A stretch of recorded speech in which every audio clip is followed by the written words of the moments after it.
pro clapping like that. Action. I don't know. I think they do that when they try to sync audio and video. I don't think so.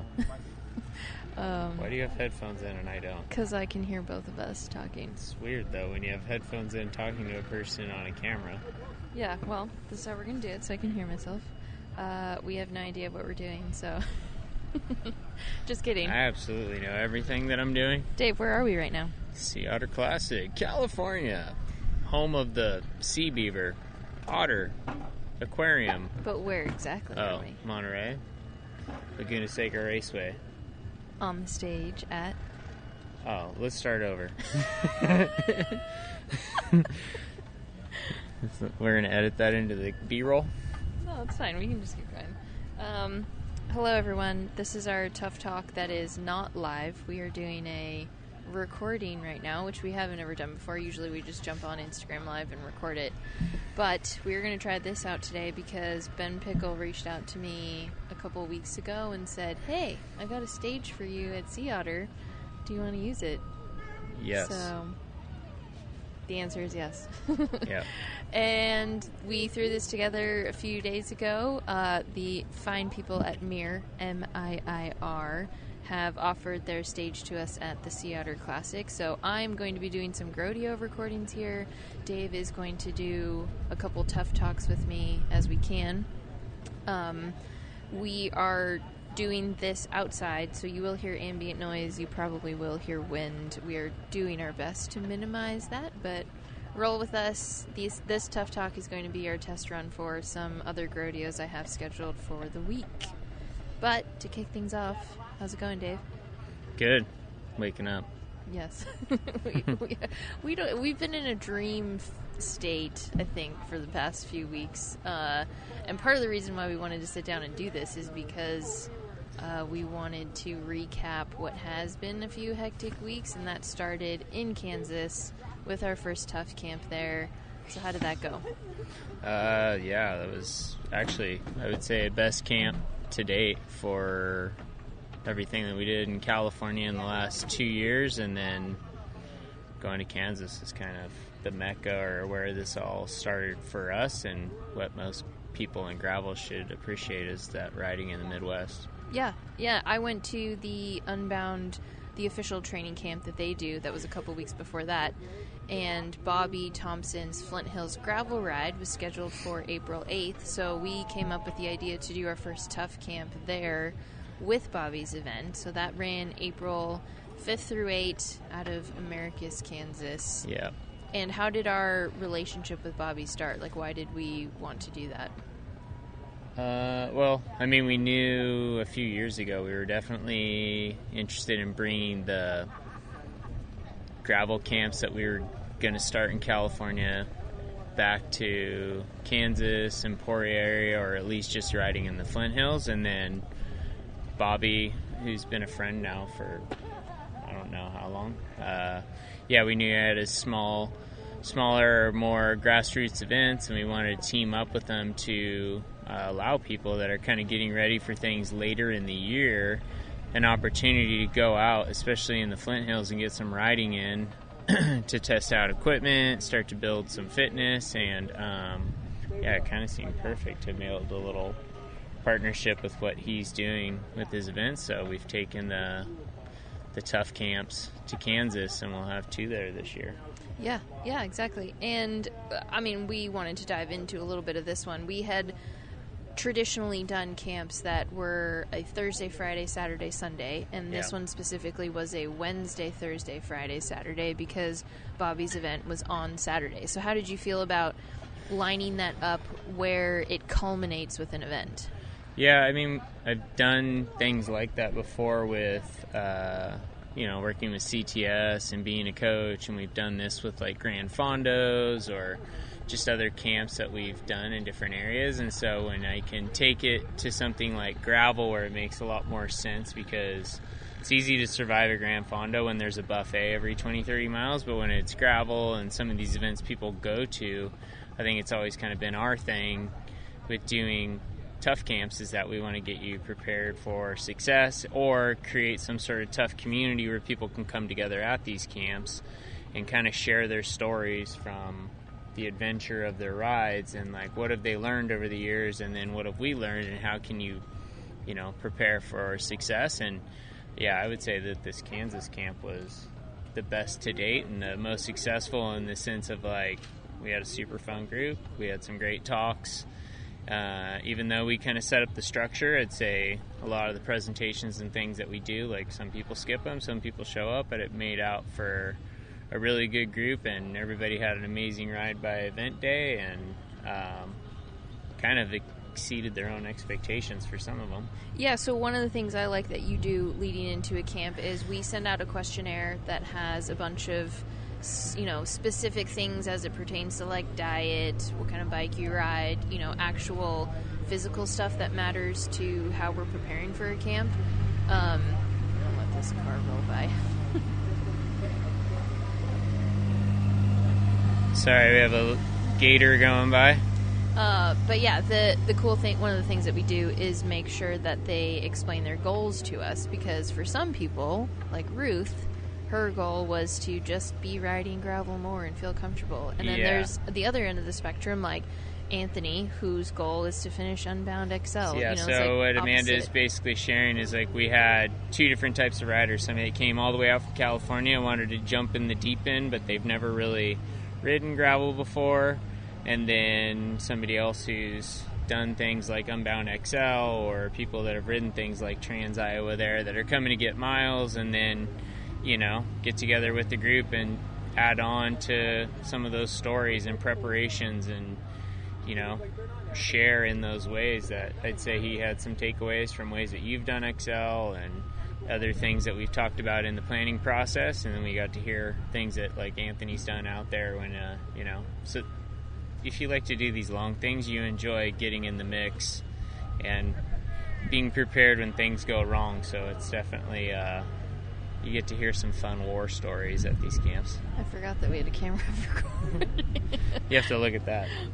Yeah. That's. I just wanted to touch on that, because a lot of times people ask us like, well, I don't think I'm strong enough for a camp. I'm like, no, we had somebody who had been on literally one gravel, like the first ride that we did was their first gravel ride, and on the opposite end of the spectrum, somebody that's done XL. Yeah. So we have a way that it makes it beneficial for everyone. And I think that the structure that you have in place is cool, because we can accommodate all different skill levels.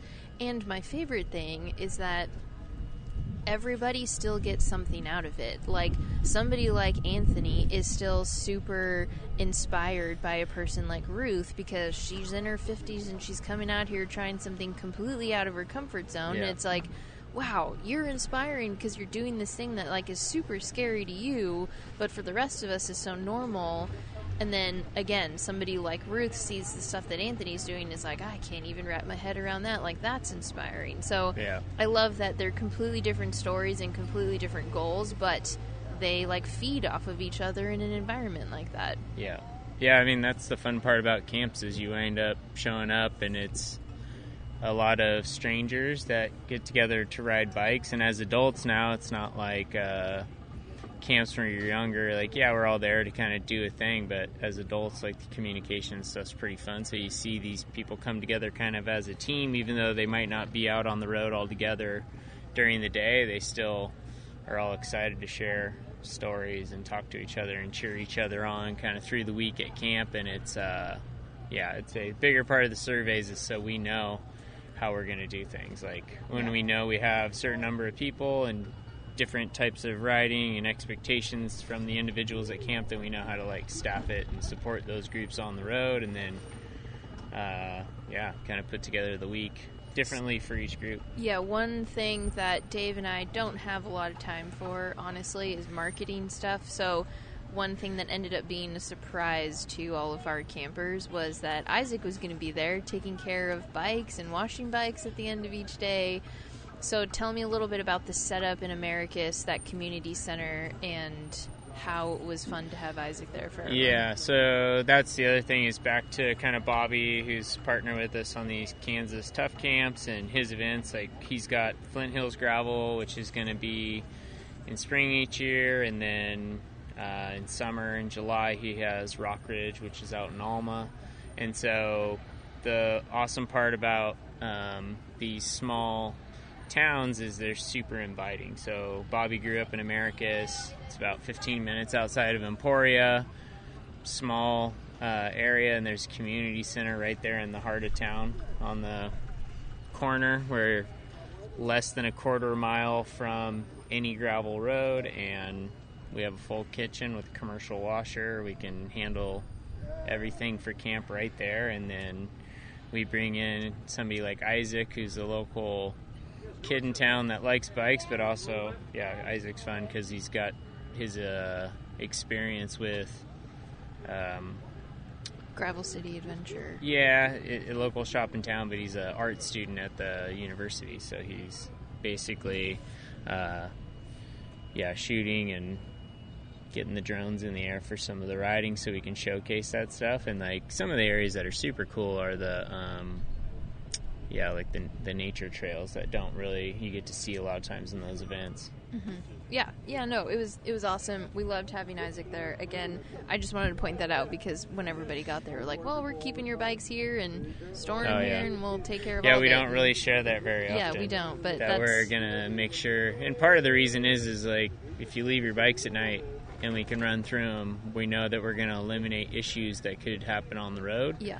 By making sure that stuff's prepped and ready to go each night. I remember finding Tim's tire problem, like stuff like that. Yeah, like we found a tire problem night one, and then we can fix that before we do our long day, which was like 60 miles, and goes into some pretty chunky stuff, and there's some current tires on the market that have some warranty issues, and if that would have happened, we would have been in a place that you couldn't necessarily, you'd have to hike out of. So. Yeah, exactly. And again, like, the reason why I say we're not that great at talking about all of this is just because it comes second nature, because you guys have been doing camps for over a decade, that you know all of these things and how a well-oiled machine is for a riding camp, that it just comes together with stuff like that. But we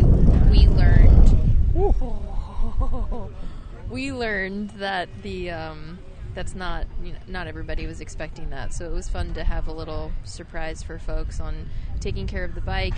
And one thing that was very specific to this Americas camp in general was that community center that Dave mentioned. And I think going forward, that's going to be the major selling feature of that camp, is our access to be a stone's throw from the starting line, from the finish line at the end of the day, and the fact that that building is just for the TUFF campers that are going to be right there. So yeah, it's a full Gucci VIP experience with all the camps that we set up in Kansas that are lined up with Bobby's event. So yeah, they get extra support at the aid stations that people normally have to pay for this VIP experience with United Way and what they have going on out there. And then like Amanda said, we have access to the behind-the-scenes stuff where you show up on event day and your bike's already lubed and prepped and tire pressure's checked and waiting for you, and it has bottles waiting for you on it. I also want you to picture yourself at any gravel event that you've ever been to and think, how convenient would it be if I had my own bathroom? Yeah, your own bathroom and like your own home base, like right next to the starting line. I don't know. I thought that was the coolest thing ever. Everybody that came to camp, again, was not expecting that, and to be able to just have that space for yourself in the morning and then even right at the end of the ride was great, super fun. I think going forward, that's probably going to be the best part about that Flint Hills Gravel Camp, is the space that we have and the camaraderie. I mean, even with that camp, like I was telling Bobby when I left there, and I won't say that I'm doing this for sure, but when we left, I said I would do 3 camps here a year if people wanted to come, just because the riding right out of town puts you in the Flint Hills. Within 5 to 10 miles, you're in the heart of all of it. And so it's a pretty amazing spot to just kind of ride from, especially if people are they don't want to do an event, but they do want to go out and get miles in to get ready for some of these other events like Unbound and stuff that are happening in BWR, Kansas, that are going to happen in the area. Yeah, exactly. So that was the first week of April. We came home on the Easter Monday, day after Easter. Oh, yeah, that's why the event's on Saturdays, because Sunday's Easter. We flew back home Monday, And then... Yeah, and this was the third year of Bobby's event. Part of the reason why we never went last year was because he accidentally lined it up with Sea Otter, so a lot of those conflicts happened. But I think going forward, he might move around April, depending on Easter, depending on Sea Otter, depending on the burns, the fire burns. So yeah, we'll see. We'll just keep an eye on when he's going to pick for Flint Hills Gravel for next year, and we'll keep an eye on that. But we want to roll on to the next thing as soon as we got back from... Well, we're getting everything ready. Yeah. We got to get back to regular work, start to get things ready, because there's a lot going on for us through April, and then that turns directly into our next camp, which is in Bishop, May 11th through 14th.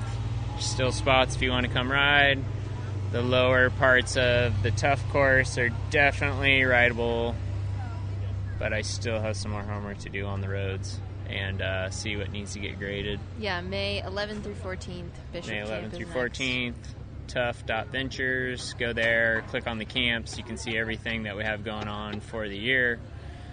If you want to hear more about the camps, Amanda just did a chat with Marginal Gains podcast. Yes, yeah. Marginal Gains, run by Silka.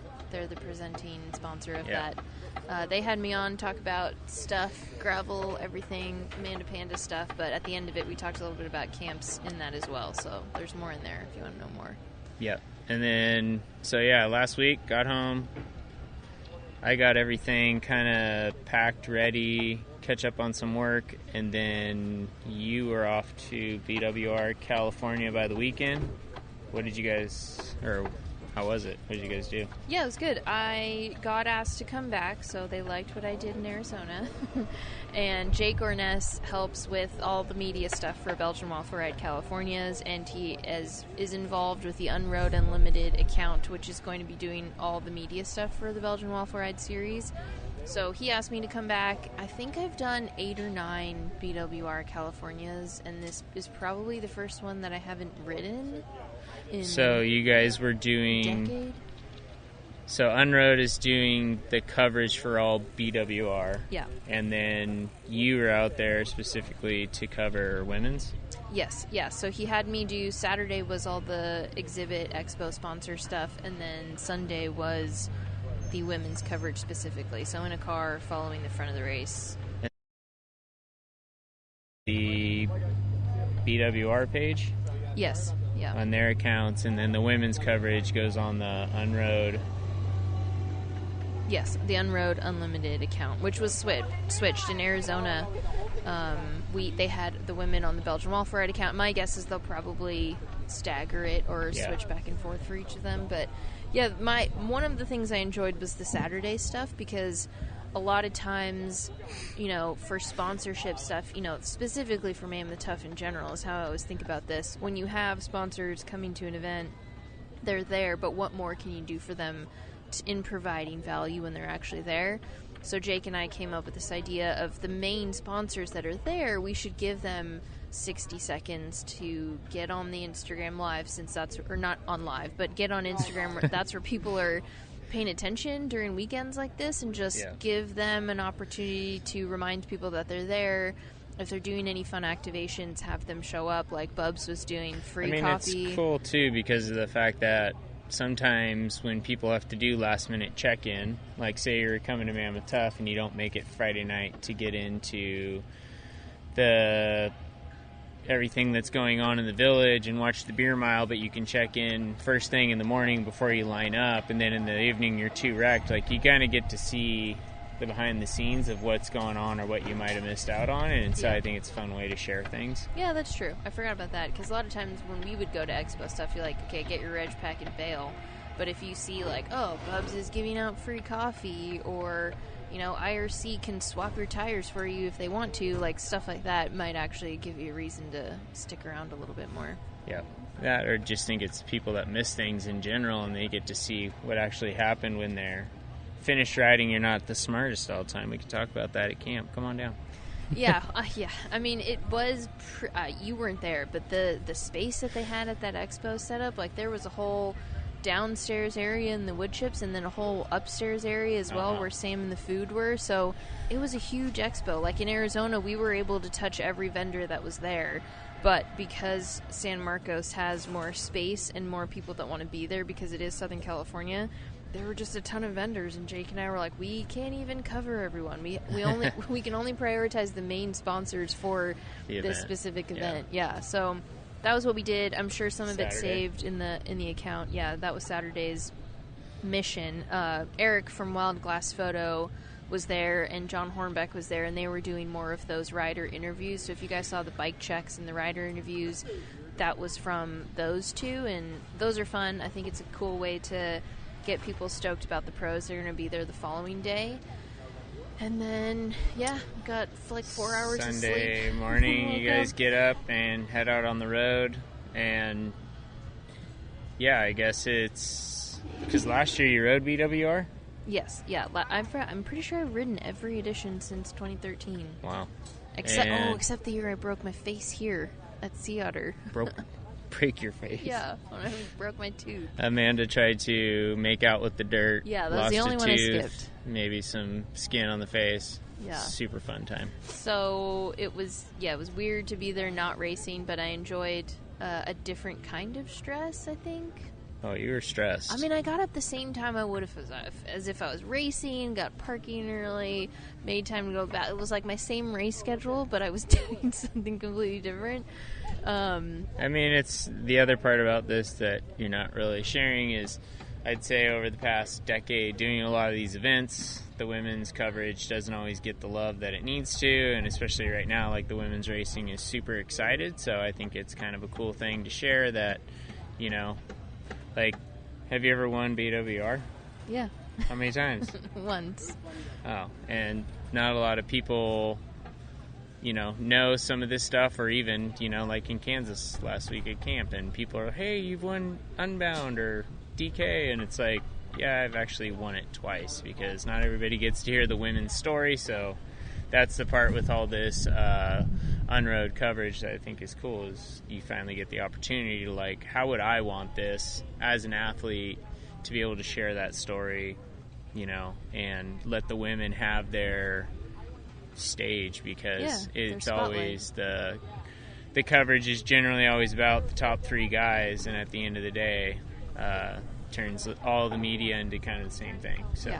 Yeah, exactly. And thanks for saying that. I have a hard time bringing that up for people, but it is part of the reason why I love doing the coverage, is like there was stuff that I wish they had done when I was winning. I mean, I got second in 2015, I'm pretty sure, and that was the goal, was I wanted to win it that next year, and I did. And back then I'm pretty sure we didn't have stories. It was all just like main feed posts on Instagram, maybe Facebook. It was a long time ago. But the fact that there is Instagram Live and there's stories now, and people can engage in an event in such a different way, I'm like, we need to take advantage of this and show it off. I know how much time people spend on their phones. It's like we can just do it this way and show it off in a completely new way. Did you like my green screen? We don't need to talk about your green screen. So Amanda proud. covered BWR. I'm so proud of my green screen.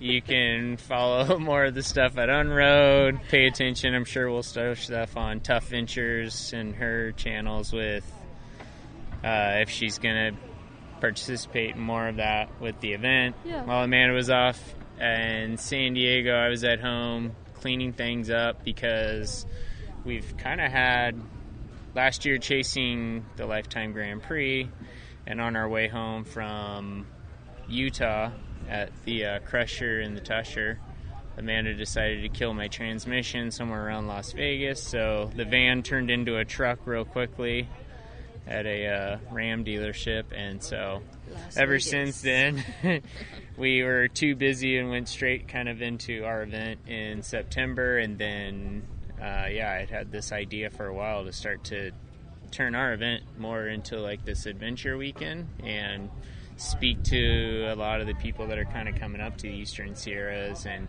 things that they do. And in doing that, I really wanted to try to do some homework with the types of campers and stuff we see out there, and so we made a fun partnership that we've been chatting with for a while, and it's Four Wheel Camper, who's now part of Mammoth Tough, and we'll share some stories and maybe some of our adventures with them. But yeah, I think, well, first of all, I mean, when the van died, we had limited options, but there was a Dodge Ram dealership there, and that was one of the conversations we had to have very fast, was like, okay, are we doing a truck, or are we going to bail on this? Or my parents going to come pick us up in Las Vegas. Yeah. And we had the chance to get that truck there, and I mean, I think immediately both of us were like, okay, if we do a truck, we have to get some sort of shell on this, and we're going to have to save a bunch of money to do that because we're about to buy a truck. So we did that in July, knowing that we were I had to build out a locker room. Yeah. Yes. And so it's always about what kind of things do I like to go do, what kind of things are we going to use this for, because I don't necessarily call myself a car person. I just want to make sure that the vehicle is going to get to the places that I want. And so, it was, what is this locker room going to be built like? What does it look like? And so, of course, in doing my homework, I chose a nicer option than I probably need. But we went with the best. Let's just say that. Yeah. We went with the best, knowing we were overshooting. And when we finished the event in September, everybody was asking us, are you going to do it next year? When you're going to do it? And I was like, yeah, we're doing it. And you're like, I need some time. Not only did you need some time, you needed some time before you were going to start working on it again, too. Yeah. And that was about November, right? Yeah, by November 1st, I was already back in meetings and talking about a concert we're putting on this year, which we'll share more about later. But, we were already talking to a lot of partners that are coming back to the event, and others like 4-Wheel Camper, and by I think December we had things ordered, and they... Yeah, well, let's tell a little bit more of the story. Dan really liked what we had going on with Mammoth, and the village specifically. One thing you and I struggled with for a long time was convincing people to go up there, because there was no photos to base it off of, no stories about the event yet. We were always just selling this dream and trying to get people to believe us on what we envisioned for Mammoth Tuff to be. And after we finally were able to do the first year of it, part of how we sold it was we were sending Jake's drone videos and showing the space of what could actually be a setup for 4-Wheel Camper to come and show off all their stuff. And I was like, this is it. So I'm so glad that we had stuff like that to be able to show somebody like Dan, who makes decisions about where they're going to show off their 4-wheel campers to sell it to potential customers. Yeah. And as soon as he saw that, he was like, yeah, that makes total sense. There's people that are going to be there. Tell them about the little camp idea you have. Yeah, so part of the thing is, with the in part of the village, if people have been there, they'll understand it. And where we kind of set things up, it was to kind of bring some of the bike stuff, and then we have an entire road shut down for the event. But now how can we start to go out of the village, away from the main stage, and trickle into this wood chip area to start to build more of this adventure idea, and bring in partners with that, where now we have more of a camp, because every day in the village there probably is 5,000 to 10,000 visitors, and everybody's up there to do something outside. So it's generally people that are interested in some of the brands that we're trying to work with here. And so 4-Wheel Camper was kind of a perfect match for that, and I needed to build out my locker room in the back of the truck, and so that's what brought on a lot of this conversation. And so it'll be exciting. They're going to bring up some show trucks. We'll have ours out there, and we'll share more of those stories through the year with some of the things that we do and how we wind up kind of finishing it out, because the way we have it set up is really kind of for camps and then other things that we're doing, where inside you can slide out a system that'll have all of your coolers and sag bins and stuff, and still put bikes inside. And then you can also go out and do our own adventures and get inside and change and camp and everything else. So part of the reason why we're talking about 4-wheel campers right now is because we just picked ours up.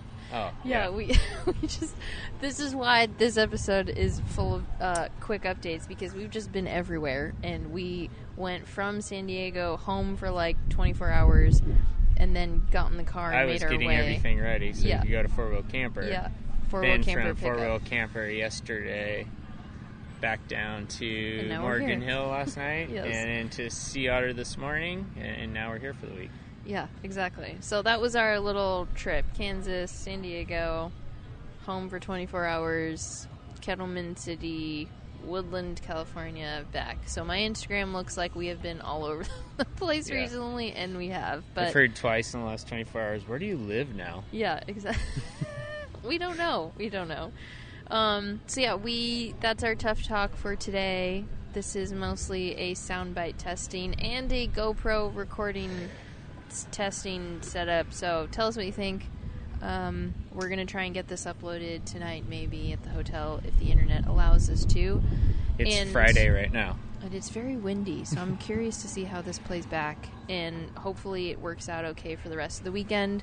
We also just realized we're right next to the stage, like the main stage where they're going to do podiums. So depending on background noise and stuff, we'll see how that plays out. But they have a schedule you can follow. I know. I just realized I'm going to have to plan around that. But you will find us here.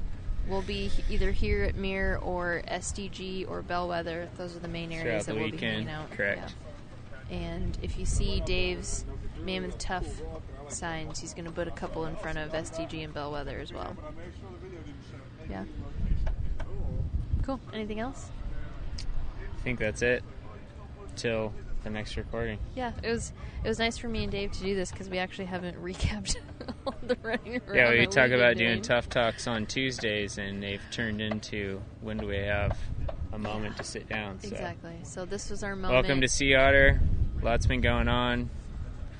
Sign up for Bishop Camp if you're interested. Otherwise, go to tuff.ventures. You can see more of everything else that's going on. Bring a couple friends. Come to Mammoth Tough in the fall. Yeah, exactly. Until then, hopefully our next Tough Talk is back on Instagram Live, but we hope you enjoyed this episode. Explore your tough. Peace.